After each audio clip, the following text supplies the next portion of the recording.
Hey traders, welcome back to Valareso Capital. On today's video, we're gonna go through the market update. We're gonna take a look at the SPX and we're also gonna take a look at the VIX. I wanted to make this a quick video, and I'm also gonna go through some of the indicators that I'm using. That way you can understand what is basically the thesis for the move that I think that is coming now into the markets.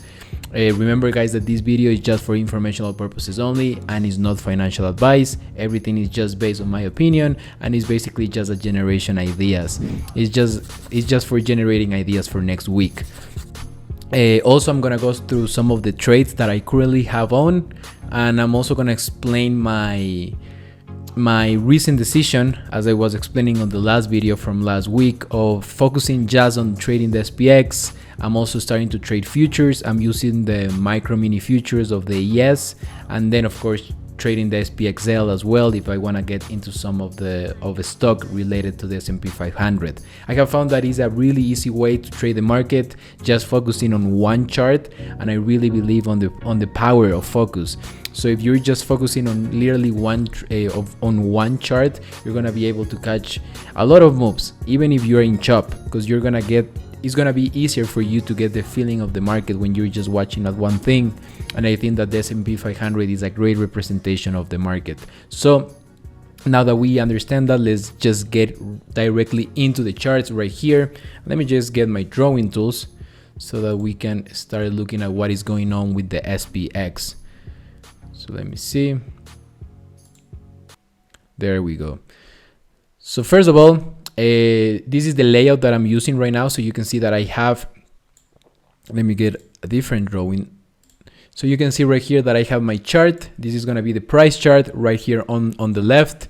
Right here I have the TTM squeeze, which is an indicator that I have been using for a while now. You can see right here that I have the backhand trend, which is the indicator that I created to basically to identify the momentum and the possibility of certain levels holding in the market. And then right here at the top I have the trend oscillator, which is an indicator that I have been using for a while as well. And if you have been following the channel, you can know that this was an indicator that I used to have on my main chart, but now I haven't. Now I have it just on the second display of the chart. So basically this indicator was created by Sam Shames. Basically just also an indicator to watch for momentum. It also helps me to time my pullbacks and my pullback buy-in. So it's actually a pretty useful indicator. And of course, you can see right here that in the price chart, I have several moving averages. I have the 200 daily moving average. I have the 50 daily moving average. And right here, these three moving averages that I have here, this is one very important change that I made on my trading, and I made this change after some significant analysis and back testing of the trending mechanism in the SPX and basically in a lot of stocks. So this is basically the 21 EMA wave. What the 21 EMA wave means is basically just the regular 21 exponential moving average, which is the blue moving average in the chart, and then the one on top is basically the high. So it's basically the way you calculate a wave is you look at the closing price. So usually when you calculate a moving average, you're looking just at the closing price, and then that moving average, based on the calculation, is using the closing price of each candle to calculate the moving average. What the wave does, the wave calculates the closing price, it calculates the high price, which is the orange line, and it also calculates the low price, the low price of each candle, and that's going to be this kind of red moving average that we have in the chart, and that basically creates a wave. So it's actually very, very useful to understand what the wave is, and that way you can get basically you can stay on a trend as long as it continues to work. So let me show you a quick example in Amazon, which I have some of my drawings here, and let me just make this one bigger. You can see right here the power of the wave, right? You can see right here, and this is, I already made the drawings for you. You can see right here that we have Amazon below the wave right here, and you can see that we have Amazon above the wave right here, and then below it, and then above. So basically, for example, if you want to catch this move, this is not an easy move to stay in, right? Because you have a lot of volatility. Amazon is going up, it's coming down, it's going up, it's coming down. But if you were watching the wave and you were focusing on Amazon just holding this wave, you will be able to hold this entire move to the upside if you're kind of a position trader, or if you're just trying to catch these moves out of the wave. You can also do that using the 21 EMA wave. So this is actually pretty important.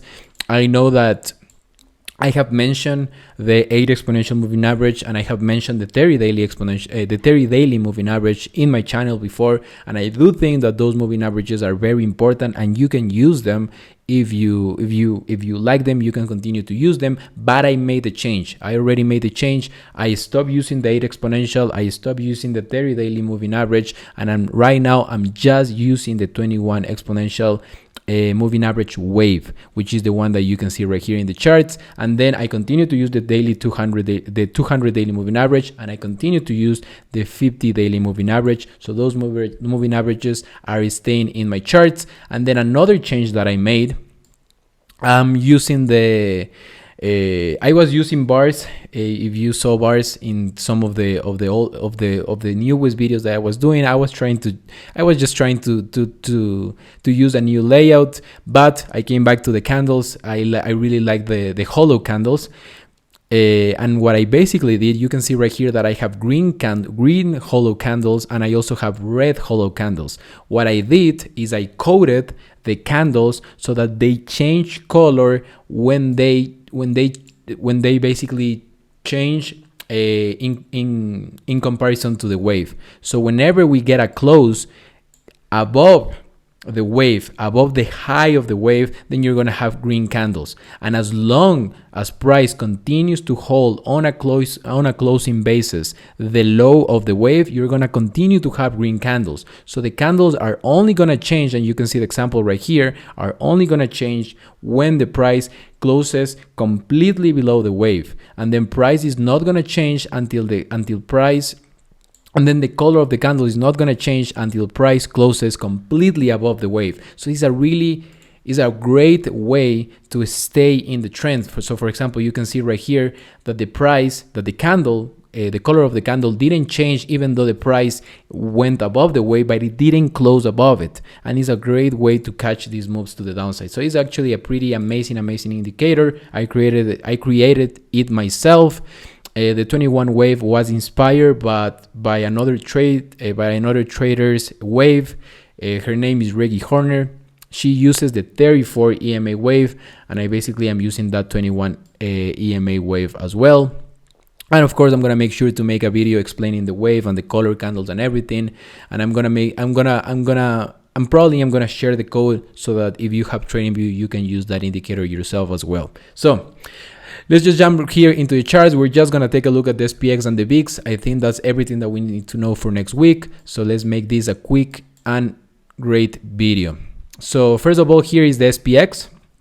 I'm going to cover the trades after going through the charts. So first of all, what has been happening in the market right here? We basically just have been trading on a range. You can see right here that the range started to be a little bit wider, and right now the range is starting to compress, meaning that the range is starting to become smaller.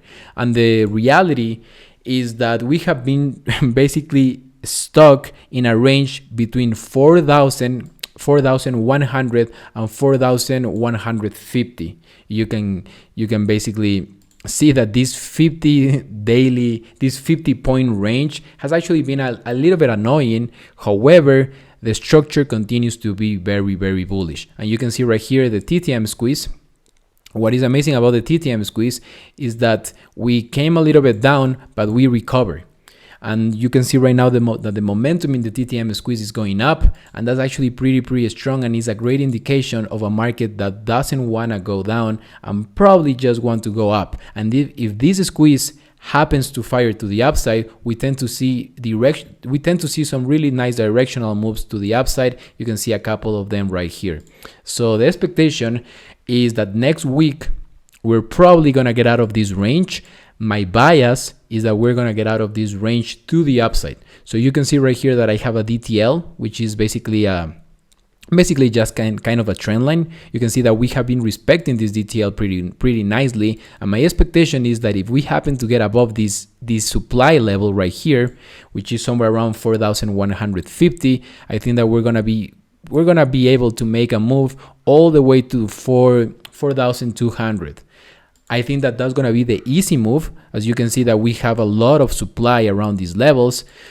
So if we happen to make that move, you can also see that we have some other levels of resistance. You can see right here that we have also this channel to the upside, and also we do have some Fibonacci extensions. This Fibonacci extension is basically measured from this high right here to this low right here, and you can see that the 1272 extension is measured to the upside. So that's gonna be kind of the second target, but my first target is just a move to 4,200. I think that's gonna be the easy move, and given the circumstance, the character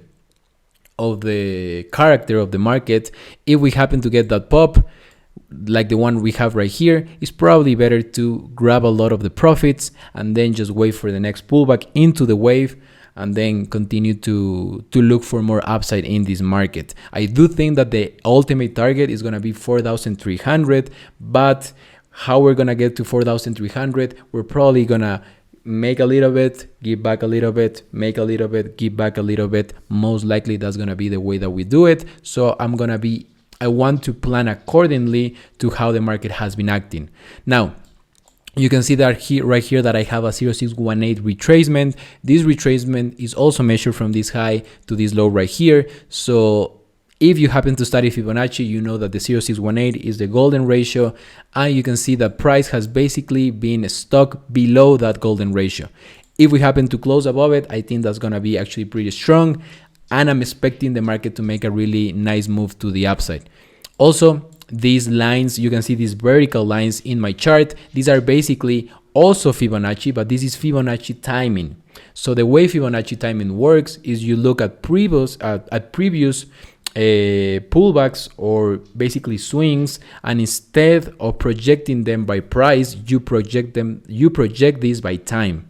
So you can see right here, I have a couple of examples. And let me just move here my chart a little bit. You can see right here that I have an example. For example, you can see right here that I have a perfect ratio.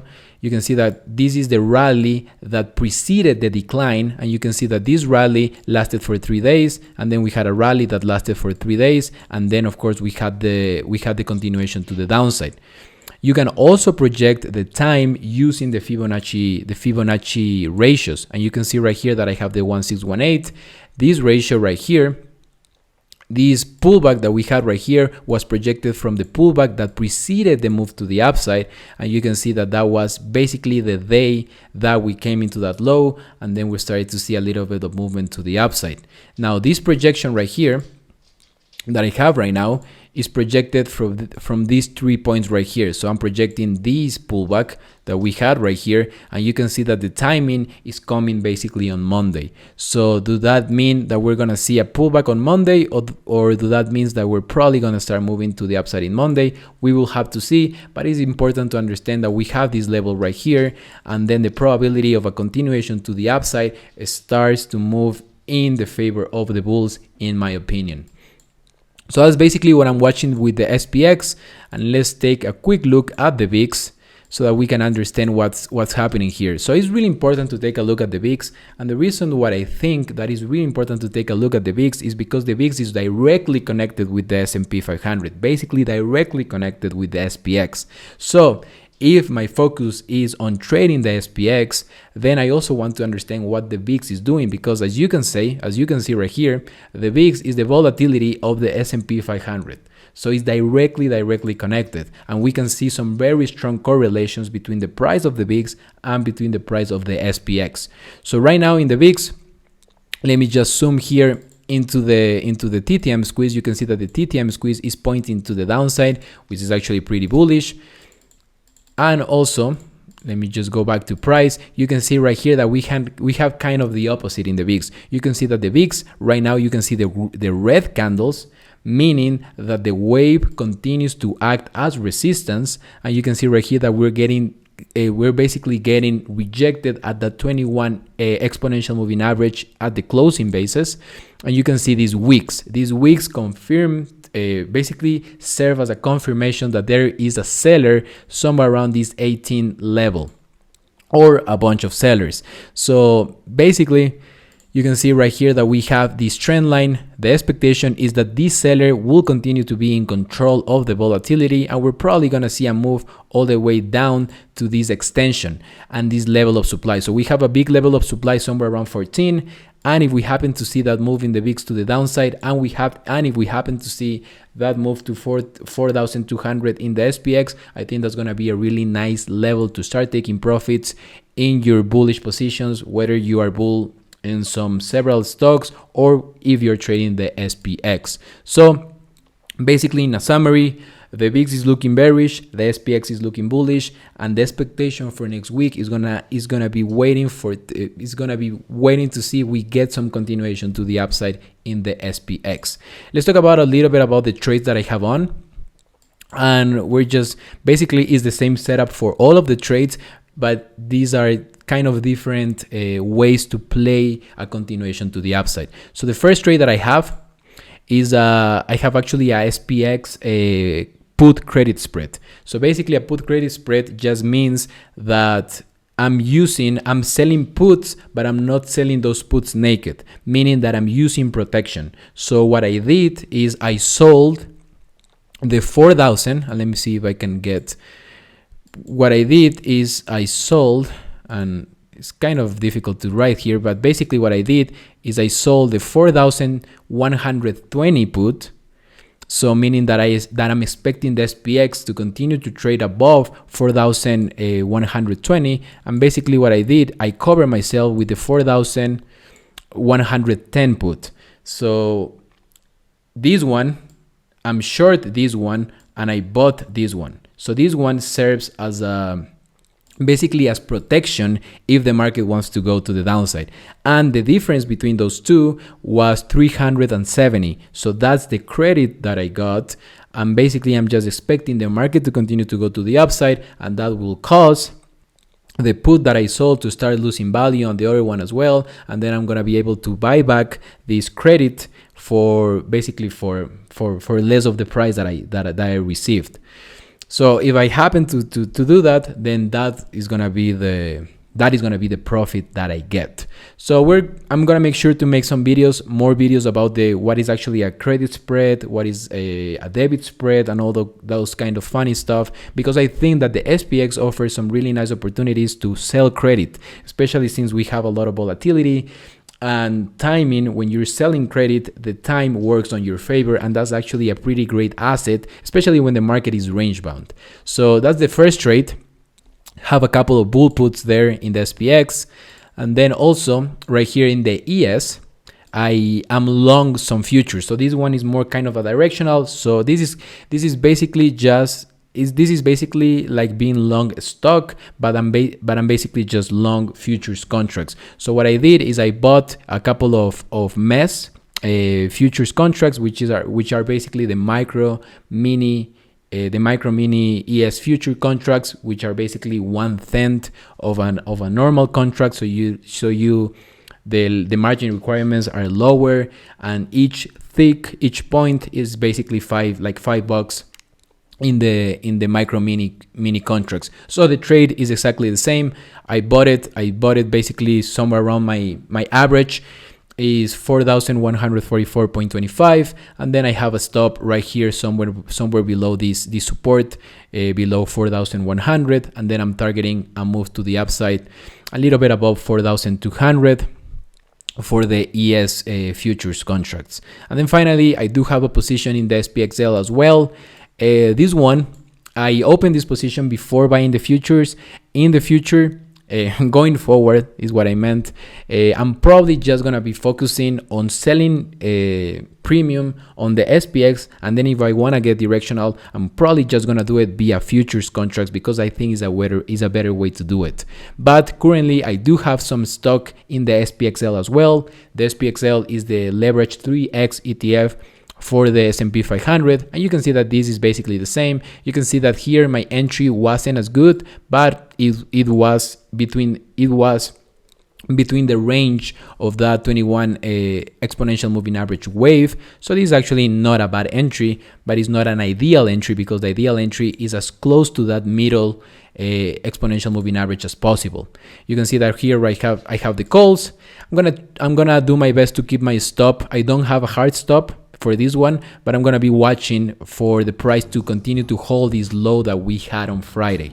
And then of course the target, probably looking to take out this high right here, but then of course selling my position as soon as we take out that high. Then probably we're gonna see some of that liquidity coming back to the downside, and then we're gonna continue higher. We will have to see, but that's the trade that I have. So that's gonna be everything for the video, guys. We just have to keep it really simple. The market continues to be range bound, and I do think that we're probably gonna see a breakup to the upside, and probably we're gonna see a continuation. The ultimate target continues to be 4,300. You can see that we have a very big level of supply here. So as long as we continue to hold the 21 exponential moving average wave, then I'm gonna continue to look for that upside target to 4,300. So thank you so much, guys, for watching. I hope that you have an amazing weekend, and I will see you on future videos. Take care and bye bye.